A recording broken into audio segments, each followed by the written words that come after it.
My name's Billy and I'm a Research and Policy Officer here at the Policy team in Centrepoint. We try and put together research in order to build the evidence to try and get the government to change some of its laws and policies around youth homelessness and try and do what we can to raise the public profile and raise public awareness of youth homelessness. So the new piece of research that Centrepoint's just done is looking at the barriers faced by young people when they're ready to move out of supported accommodation like hostels or kind of supported housing and into their own properties and independent living, to try and understand what are the main factors that are holding young people back and what we can do to try and make their step towards independence and away from homelessness easier and more successful.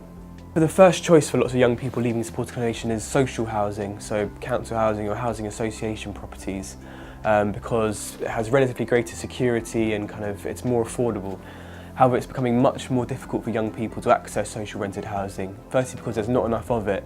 So in recent years we've really seen a decline in the number of new social homes being built. And secondly, it's actually getting more difficult for young people to get into social housing that there is. And evidence shows that more social housing providers are using things like affordability assessments, which make it more difficult for young people on the lowest incomes to get into that kind of housing. And then into the private rented sector. So firstly, trying to find a place that's affordable for a young person leaving supported accommodation is almost impossible. So for young people, lower wages and lower benefit rates mean that it's much more difficult, firstly, to find a place that they can afford to rent, and also get the money together for those upfront costs for things like a deposit, perhaps agency fees, and furniture if they need that moving in. So issues around benefits as well make it really difficult for them to afford the private rented sector, as lower benefit rates for young people, and particularly lower benefit rates for their housing costs. Again, just make it almost impossible to try and find a place that's actually affordable. Also is the fact that lots of private landlords simply won't want to let to homeless young people.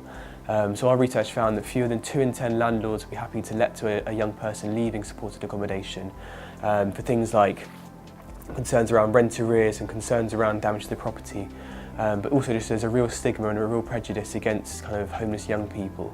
There's also the lack of ongoing support. So once a young person's left supported accommodation, they may need that bit of extra support to stay in their property and make a success of the move to independence. But cuts to local authority and cuts to council budgets mean that it's becoming really difficult for councils and charities to provide this extra support, meaning that young people, once they've moved on, may be at greater risk of actually becoming homeless again.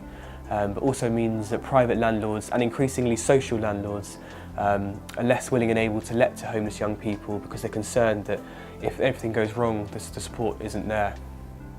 So what we're recommending here at Centrepoint is 4 main things. The first thing is building more affordable housing, particularly more social housing, more council housing, so that young people moving on from supported accommodation do have more options of places to move into when they're ready.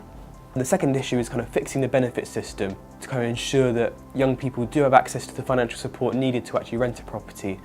So we're calling specific things, so tweaks to universal credit, like making it easier for the housing bit of universal credit to be paid to a landlord, which would give landlords more confidence in letting to young people. We're also calling for changes to the private renters sector and just more security and stability for young people.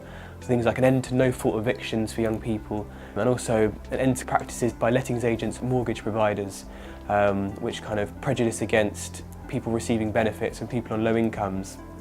And finally, we're calling for more support for young people when they have moved on, so funding for tenancy support and just more support available for them through local charities and organisations.